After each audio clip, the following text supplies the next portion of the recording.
ಈ ಬಾರಿಯ ಲೋಕಸಭಾ ಚುನಾವಣೆ ದೇಶ ರಕ್ಷಣೆ ಮತ್ತು ಧರ್ಮ ರಕ್ಷಣೆಯ ಚುನಾವಣೆಯಾಗಿದೆ. ಇವೆರಡು ಉಳಿಯಬೇಕೆಂದರೆ ನರೇಂದ್ರ ಮೋದಿ 3ನೇ ಬಾರಿ ಪ್ರಧಾನಮಂತ್ರಿ ಆಗಬೇಕು. ನೀವು ನನಗೆ ಮತ ನೀಡಿದರೆ ನರೇಂದ್ರ ಮೋದಿ ಅವರಿಗೆ ಮತ ನೀಡದಂತೆ ಎಂದು ಉತ್ತರ ಕನ್ನಡ ಲೋಕಸಭಾ ಕ್ಷೇತ್ರದ ಬಿಜೆಪಿ ಅಭ್ಯರ್ಥಿ ವಿಶ್ವೇಶ್ವರ ಹೆಗಡೆ ಕಾಗೇರಿ ಹೇಳಿದರು. ತಾಲೂಕಿನ ಕೋಗಿಲ್ಬಾನ್ ಗ್ರಾಮ ಪಂಚಾಯಿತಿ ವೈಶ್ಯವಾಣಿ ಸಮಾಜದ ಭವನದಲ್ಲಿ ನಡೆದ ಮಹಾಶಕ್ತಿ ಕೇಂದ್ರದ ಕಾರ್ಯಕರ್ತರ ಸಭೆಯನ್ನು ಉದ್ದೇಶಿಸಿ ಸೋಮವಾರ ಮಾತನಾಡಿದರು.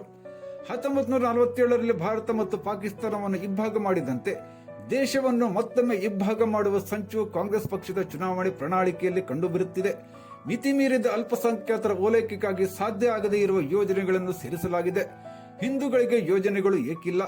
ಜನಸಾಮಾನ್ಯರು ಇದನ್ನು ಅರ್ಥ ಮಾಡಿಕೊಳ್ಳಬೇಕು. ಮೇರಾ ಬೂತ್ ಸಬ್ಸೆ ಮಜಬೂತ್ ಎಂದು ಮೋದಿ ಹೇಳಿರುವುದನ್ನು ಉಲ್ಲೇಖಿಸುತ್ತಾ ಪ್ರತಿಯೊಬ್ಬ ಕಾರ್ಯಕರ್ತರು ಬೂತ್ ಮಟ್ಟದಲ್ಲಿ ಪ್ರಚಾರ ನಡೆಸಿ ಮೋದಿ ಕೈಗೊಂಡ ಅಭಿವೃದ್ಧಿ ಕಾರ್ಯಗಳನ್ನು ಮತದಾರರಿಗೆ ತಿಳಿಸಿ ಬೂತ್ ಗಟ್ಟಿಗೊಳಿಸಬೇಕು. ಚುನಾವಣೆಯಲ್ಲಿ ಬಿಜೆಪಿ 400ಕ್ಕೂ ಅಧಿಕ ಸ್ಥಾನಗಳನ್ನು ಗೆಲ್ಲಲಿದೆ ಹಾಗೂ ನಾನು ದಾಖಲೆ ಮತಗಳ ಅಂತರದಲ್ಲಿ ಗೆಲ್ಲುವುದು ಖಚಿತ ಎಂದರು. ಕಳೆದ ಸುಮಾರು ಒಂದು ತಿಂಗಳಿಂದ ಅಭ್ಯರ್ಥಿಯಾಗಿ ನನ್ನನ್ನು ಘೋಷಣೆ ಆದ ನಂತರ ಕಿತ್ತೂರು ಖಾನಾಪುರ ಒಳಗೊಂಡಂತೆ ನಮ್ಮ ಕ್ಷೇತ್ರದ ಎಲ್ಲೆಡೆಯಲ್ಲಿ ಪ್ರವಾಸ ಮಾಡಿದೆ. ಒಂದು ಅದ್ಭುತವಾದಂತಹ ಜನ ಬೆಂಬಲ ಬಿಜೆಪಿಗೆ ಸಿಗ್ತಾ ಇದೆ. ನಾನು ಯಾಕೆ ಅಂತ ಎಲ್ಲರದ್ದು ಕೇಳಿದ್ರೆ ಎಲ್ಲರೂ ಒಂದೇ ಒಂದು ಉತ್ತರ ಹೇಳ್ತಿರೋದು ಅಂದ್ರೆ ನರೇಂದ್ರ ಮೋದಿಜಿಯವರು 3ನೇ ಬಾರಿಗೆ ಪ್ರಧಾನಮಂತ್ರಿ ಆಗಬೇಕು, ಹಾಗಾಗಿ ನಾವೆಲ್ಲರೂ ಬಿಜೆಪಿಗೆ ಮತ ಹಾಕ್ತೀವಿ, ನಿಮ್ಮನ್ನ ಗೆಲ್ಲಿಸ್ತೀವಿ ಅನ್ನುವಂತಹ ಈ ವಾತಾವರಣ ಎಲ್ಲಾ ಕಡೆಗೆ ಕಾಣ್ತಾ ಇದೆ. ಆ ರೀತಿಯಾದಂತಹ ಒಂದು ಅದ್ಭುತವಾದ ಜನ ಬೆಂಬಲ ಬಿಜೆಪಿಗೆ ಸಿಗ್ತಾ ಇದೆ. ನಾನು ಇದು ನಮ್ಮ ಕ್ಷೇತ್ರದಲ್ಲಿ ಮಾತ್ರ ಹೀಗೆ ಅಂತಲ್ಲ, ಬಿಜೆಪಿ ಜೆಡಿಎಸ್ ಮೈತ್ರಿಯ ಕಾರಣದಿಂದ ಇಡೀ ಕರ್ನಾಟಕದಲ್ಲಿ ಅಷ್ಟೇ ಅಲ್ಲ ಇಡೀ ದೇಶದಲ್ಲಿ 400ಕ್ಕಿಂತ ಹೆಚ್ಚು ಸೀಟು ಬಿಜೆಪಿ ನಾವು ಗೆದ್ದು ನರೇಂದ್ರ ಮೋದಿಜಿ ಅವರು ಪ್ರಧಾನಿ ಮಾಡೇ ಮಾಡ್ತೀವಿ.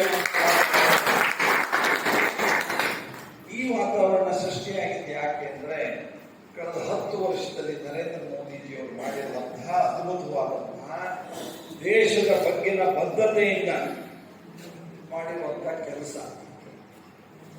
ನೀವೇ ಹೇಳ್ರಿ, 10 ವರ್ಷದಲ್ಲಿ ನರೇಂದ್ರ ಮೋದಿಜಿ ಅವರು ಒಂದು ದಿನ ರಜೆ ತಗೊಂಡಿದ್ದು ನೋಡಿದ್ದೀರಿ? 10-15 ತಾಸು ಈ ದೇಶಕ್ಕೆ ಇಲ್ಲಿ ಹಗಲಿರುಳು ಕೆಲಸ ಮಾಡ್ತಿರೋದನ್ನು ನೋಡಿದ್ದೀವಿ. ದೇಶ ವಿದೇಶದಲ್ಲಿ ಅವರ ಪ್ರಭಾವ ಹೇಗಿದೆ ಅಂತ ನೋಡಿದ್ದೇವೆ.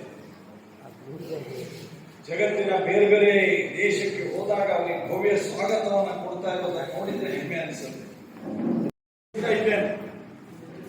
ಕಾಂಗ್ರೆಸ್ ಏನ್ ಹೇಳಿದೆ ಗೊತ್ತಾ? ಚುನಾವಣೆ ಪ್ರಣಾಳಿಕೆಯಲ್ಲಿ ಉಳಿದ ವಿಷಯ ಸುನಿಲ್ ಹೆಗಡೆ ಗೋಟ್ನೇಕರ್ ಅವರೆಲ್ಲ ಹೇಳಿದ್ದಾರೆ. ನಾನು ಇದೊಂದು ವಿಷಯ ಹೇಳ್ತೇನೆ. ಕಾಂಗ್ರೆಸ್ಸಿನ ಚುನಾವಣೆ ಪ್ರಣಾಳಿಕೆ ನನ್ನ ಕೈಯಲ್ಲಿದೆ. ಇದರೊಳಗೆ ಅವ್ರು ಏನ್ ಹೇಳಿದ್ದಾರೆ ಅಂದ್ರೆ, ನೀವು ಇದನ್ನು ಯೋಚನೆ ಮಾಡಬೇಕು. ದಾಂಡೇಲಿಯ ಜನ, ನಮ್ಮ ಕ್ಷೇತ್ರದ ಜನ, ರಾಜ್ಯ ದೇಶದ ಜನ ಇದನ್ನು ವಿಚಾರ ಮಾಡಬೇಕು. ಚರ್ಚ್ ಮತ್ತು ಮಸೀದಿಗಳಿಗೆ ಸಂಪೂರ್ಣ ವಿದ್ಯುತ್ ಉಚಿತ. ನಮ್ಮ ದೇವಸ್ಥಾನಗಳಿಗೆ ಯಾಕೆ ಬರೋದಿಲ್ಲ?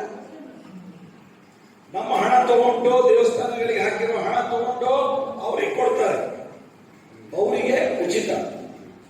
ಮುಸ್ಲಿಂ ವಿದ್ಯಾರ್ಥಿಗಳು ವಿದೇಶದಲ್ಲಿ ಓದ ಬಯಸಿದರೆ ಅವರಿಗೆ 20 ಲಕ್ಷ ರೂಪಾಯಿವರೆಗೆ ಅನುದಾನ. ಎಷ್ಟು ಲಕ್ಷ? ಮಾಜಿ ಶಾಸಕ ಸುನಿಲ್ ಹೆಗಡೆ ಮಾತನಾಡಿ, ರಾಜ್ಯದಲ್ಲಿ ಕಾಂಗ್ರೆಸ್ ಪಕ್ಷ ಅಧಿಕಾರಕ್ಕೆ ಬರುತ್ತಿದ್ದಂತೆ ಹಿಂದೂಗಳ ಮೇಲೆ ಹೆಚ್ಚಿನ ಪ್ರಮಾಣದಲ್ಲಿ ದೌರ್ಜನ್ಯ ನಡೆಯುತ್ತಿವೆ. ನ್ಯಾ ಹಿರೇಮಠ್ ಅವರನ್ನು ಬರ್ಬರವಾಗಿ ಕೊಲೆ ಮಾಡಲು ಆರೋಪಿಗೆ ಅಷ್ಟೊಂದು ಧೈರ್ಯ ಬರಲು ಕಾಂಗ್ರೆಸ್ ಪಕ್ಷದ ಆಡಳಿತ ವೈಖರಿಯೇ ಕಾರಣ.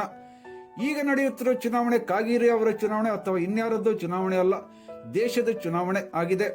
ದೇಶ ಎಂದರೆ ನಾವುಗಳು, ಇದು ನಮ್ಮ ಚುನಾವಣೆ ಎನ್ನುವುದನ್ನು ನಾವುಗಳು ಅರ್ಥ ಮಾಡಿಕೊಳ್ಳಬೇಕು. ಮೋದಿ ಅವರ 10 ವರ್ಷದ ಅವಧಿಯಲ್ಲಿ ಭಾರತ ಇನ್ನಿಲ್ಲದಂತೆ ಪ್ರಗತಿ ಸಾಧಿಸಿದೆ. ಮೋದಿ ಅವರನ್ನು ಪುನಃ ಪ್ರಧಾನಮಂತ್ರಿ ಮಾಡಲು ಕಾಗೇರಿ ಅವರಿಗೆ ಎಲ್ಲರೂ ಮತ ನೀಡಬೇಕಾಗಿದೆ ಎಂದರು. ವಿಧಾನ ಪರಿಷತ್ ಮಾಜಿ ಸದಸ್ಯ ಎಸ್.ಎಲ್. ಗೋಟ್ನೇಕರ್ ಮಾತನಾಡಿ, ಕಾಗೇರಿ ಅವರು 6 ಬಾರಿ ಶಾಸಕರಾಗಿ ಆಯ್ಕೆಯಾಗಿದ್ದಾರೆ, ಸಚಿವರಾಗಿ ಮತ್ತು ಸ್ಪೀಕರ್ ಆಗಿ ಸೇವೆ ಸಲ್ಲಿಸಿದ್ದಾರೆ. ಇಂಥ ಅನುಭವಿ ವ್ಯಕ್ತಿಗೆ ಮತ ನೀಡಿದರೆ ನರೇಂದ್ರ ಮೋದಿ ಅವರಿಗೆ ಮತ ನೀಡಿದಂತೆ ಎಂದರು. ದಾಂಡೇಲಿ ಬಿಜೆಪಿ ಮಂಡಲದ ಅಧ್ಯಕ್ಷ ಬುದ್ಧಿವಂತಗೌಡ ಪಾಟೀಲ್ ಸ್ವಾಗತಿಸಿ ಪ್ರಸ್ತಾವಿಸಿದರು. ಪ್ರಧಾನ ಕಾರ್ಯದರ್ಶಿ ಮಿಥುನ್ ನಾಯ್ಕ್ ನಿರೂಪಿಸಿದರು. ಗಿರೀಶ್ ಟೋಸೂರು ವಂದಿಸಿದರು.